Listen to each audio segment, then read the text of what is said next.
Hi everyone, welcome to Shooting for Scratch. My name's Pete and it's Friday the 31st of March 2017. I've just returned from my 5th lesson with Dan Whittaker, in which we were looking at the body position just prior to, during and after impact. And it's the most difficult and most critical part of the swing changes that I'm making so far.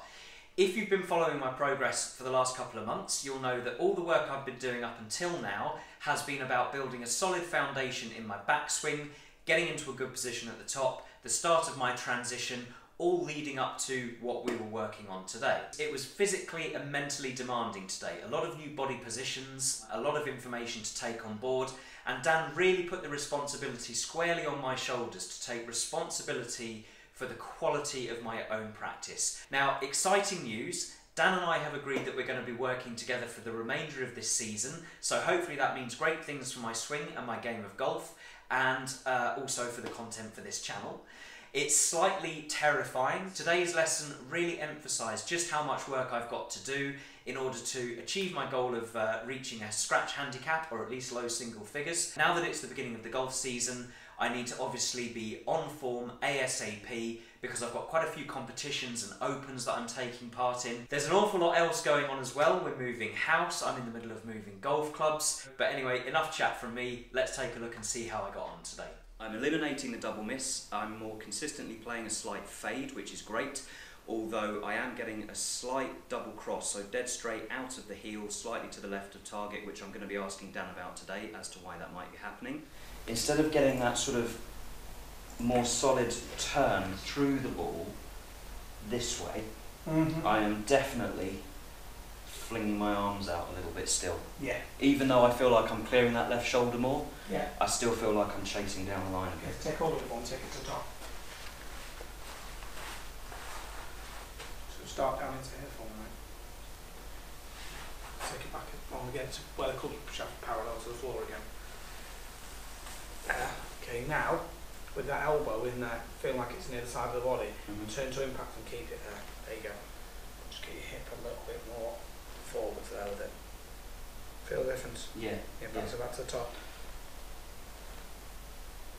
Okay. A bit more there, do it again.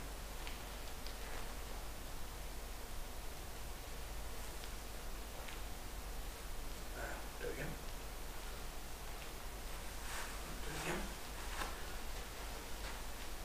Get the club to go a bit more round with your body. Good.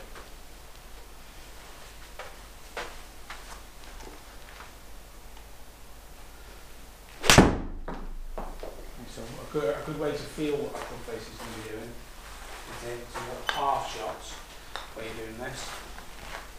So you're kind of only going back to there, then you're hitting it, and making sure that that elbow is coming through with your side, okay?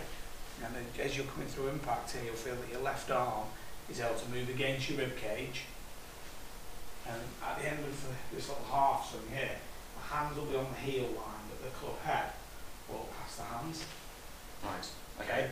Because obviously when you're in the pull, it's because the body's stopping, the right hand's taking over and the club face is shutting. So obviously once that face shut, the ball's got to start left on it. Yeah. Yeah? So if we could get you the feeling of coming through and trying to go more this way. I do practice that to get the feeling, and then as soon as I go to hit a full shot, my arms get... Let's see what you do in a half swing. Let's see if it actually... Let's see whether that's something that comes in or not then. First of all, we'll try that little half swing drill that I've just suggested, and let's see if you actually let that right arm move away from the side of the body, or it does actually stay there. Body's still to slow down a bit, you know. So the body's still too slow? Yeah, because your pelvis really needs to be a little bit more forwards and then opening up. Okay. So you can see here on that shot, you can see why you get away with it on this one. You can see how the right hand almost works under and you almost add a bit of loft on. Yeah. So you kind of almost go under this way. So you kind of almost on that shot. Okay, because it's slower, you've been able to come through like that. Whereas at speed you'd have gone through like that. But the arm's still doing the same job, it's just the hand's in a different position.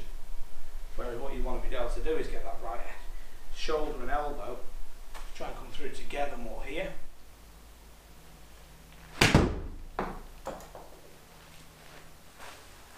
That definitely felt as if I was keeping the pressure on the shaft more with the right hand and not allowing it to flip over, roll over. Okay,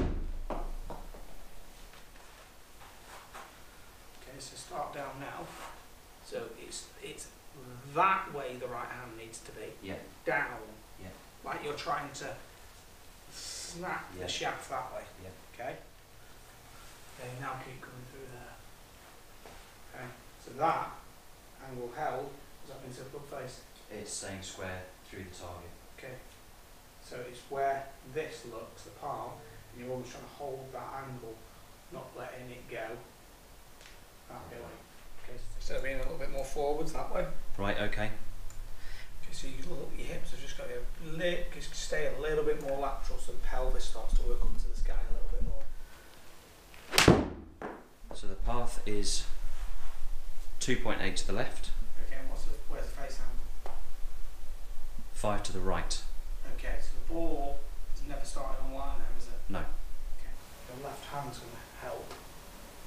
The right arm's going to provide pressure and the left arm's going to help with the direction.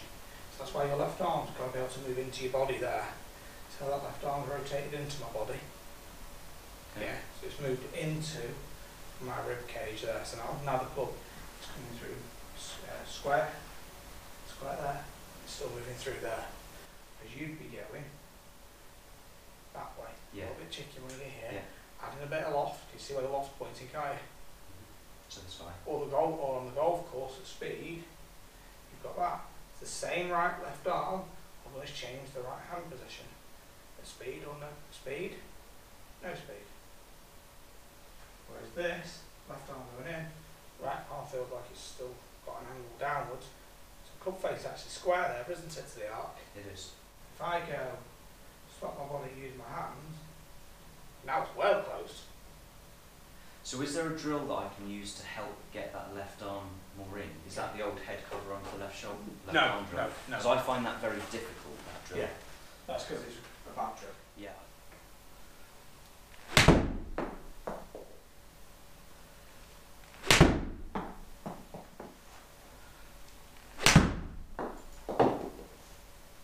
That felt as if I was trying to keep my hand more pressure behind the shaft and not let it sort of flip up. It felt more as if I got my pelvis moving more towards the target. That's also me trying to get my left arm a little bit closer to my body as well without it chicken winging out. That's a lot better move.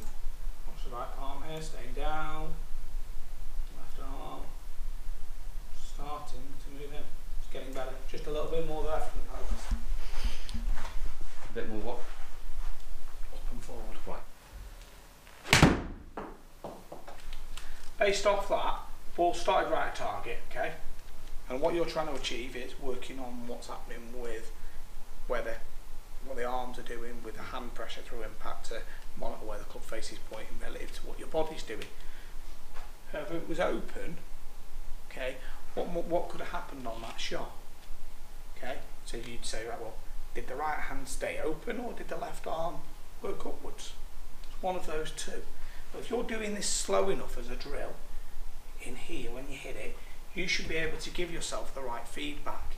And if you can't, you need to slow it down because you need to know whether it's right or wrong. If you see where the start line is, okay, of the ball flight, you should then have at least an idea of what's happening to the shot. Yes, if the ball starts right or left of that line, depending on which shot you want to hit. So if you're hitting a fade and it starts way left of that line, you know the club face was shut. Yeah. If it starts way right of it, you know the club face was open. And then knowing what your swing tendencies are, then you can start to figure out what's happened to that golf shot. What feel is the most important feel for me to be working on? And what is the feel you need to be working on? Aha. Okay, so the feel that I need to be, okay, so the routine that I need to be using is slowing things down a lot. The feel that I need to be working on that we were talking about earlier is where my club head needs to be after impact. So the right palm pressure more through impact. Positioned where? So there. And what's going to happen to that left arm? Because that left arm now. So that left arm is already starting to want to chicken wing a little bit, isn't it? So I need to get that left arm closer, sort of rotating into my body. To allow that to happen, what needs to happen to the left side of the body? Be square or open? Well, does it need to open more? Well, if it opens, get the left shoulder clearing more. With the left arm rotated in like that, there you go. So now handle can go left. And now the pelvis can work upwards. So now that looks really good. That's why I was saying you need to do this slow, because what you're trying to do now is you're trying to influence the fastest part of the swing and still do it at a high speed. Well, if you're doing that, there's very little chance of you getting it right.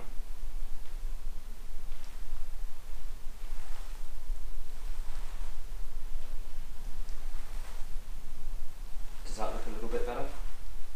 Push that pelvis a little bit more across, actually. I feel like, there you go, miles better. Okay, but where's the club face there when you just did that? Because that's your reference point at the end to tell you it. So do it again. To be honest, I have no idea. Okay, we'll have a look at it. Just do exactly what we did. So where's that club face there? Where's this pointing? It's pointing to the sky. Okay, where should it be pointing? Should it be? So where would you? So rotate your knuckles. There you go. Like that. Perfect. Right, so that just needs that left arm to feel like it's rotating more with the right palm pushing at the floor. Keep rotating that arm, keep rotating. There you go, that's how it's got to feel.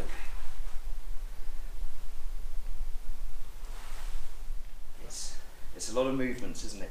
Hip left, rotate, clear the shoulder, hand down. There are a few thoughts in there, but the great thing is they all fit together as one movement pattern. Yeah.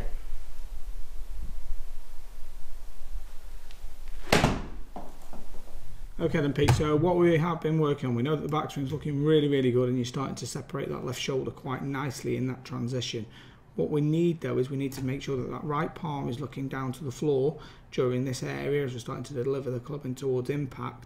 But at the same time, we just need to let that left arm rotate in a little bit more, which will come as part and parcel of the left shoulder opening up a touch. We can see here at impact, those shoulders, if anything, are a little bit too square right in here.